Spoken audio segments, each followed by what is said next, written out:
Just because you can't do something perfectly doesn't mean you should do it at all. And I think this applies to a whole load of different areas and sort of pursuits in life, and especially applies to marketing.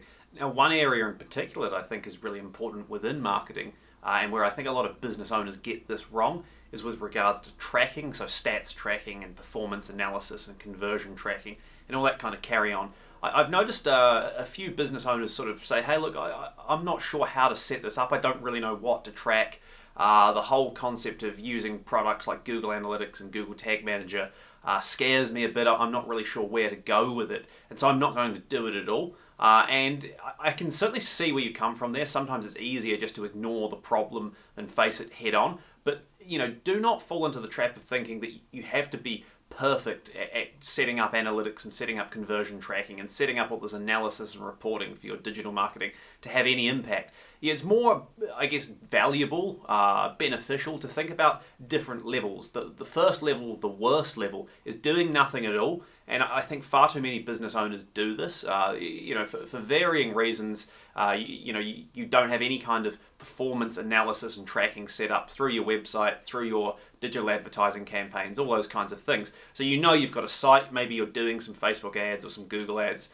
You're pretty confident something's happening because you're getting the odd inquiry or sale here and there, but you have no idea what's actually happening. Well, that's the first level, and that's the level you want to move away from fastest. The next level up is having some basic tracking in place, just around sort of key actions that people can take on your site, as well as having simple tools like Google Analytics installed to see where people come from, how many people come from your site, what sort of channels are popular, and as I mentioned as well, making sure that you're actually able to track things like people filling out contact forms on your site or completing a checkout process. And depending on how your site's built, what platform you're using, this is often a lot easier than you think. A lot of websites now are built on fairly standard platforms like WordPress or Shopify or Wix. And pretty much if you're using that kind of platform, just about anything you want to track, just about anything you want to achieve, there's likely to be a really good tutorial online, simply outlining how you can do it. So the more important thing is to actually set aside some time to install analytics on your website, to go through and pick out the conversion actions you want to track and set up the conversion tracking.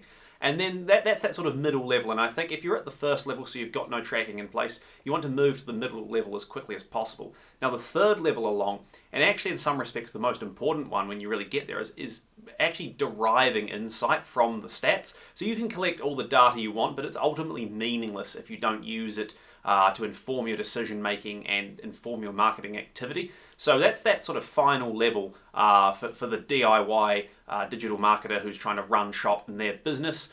Basically what you've done is gone from having nothing to having stats collection in place to actually then using those stats to inform your marketing. And that's where you start looking at what channels are performing, how people are interacting with the content on your site to inform what sort of content you might produce in the future, where people are dropping off in your conversion funnels, all those kinds of things. But you don't have to jump from nothing to sort of mastering step 3. There's a whole lot of benefit to be derived just from starting to collect data and making some simple observations. So if you're sitting there at home in the office thinking, I know I should be tracking, but I'm just a bit nervous about doing it, don't be. There's loads of great tutorials out there that have simplified and made this all the more accessible. There are lots of good people you can work with who can help you set this up as well. And I'm more than happy to steer you in the right direction there as well. And ultimately, as with most things in life, there's that saying, Rome wasn't built in a day. This is the same kind of concept. Your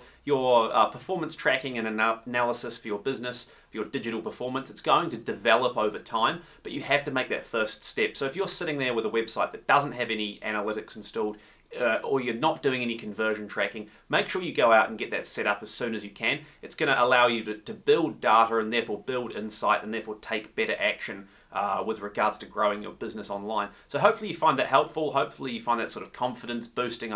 That's really the point of this video, is to make it clear you don't need to start with perfection. You just need to start. And if you've got any questions, as always, you can contact me. You can email me on info@samfrost.co.nz. You can leave me a message. If you're watching this on YouTube, please like and subscribe. Thank you so much. I'll see you next time.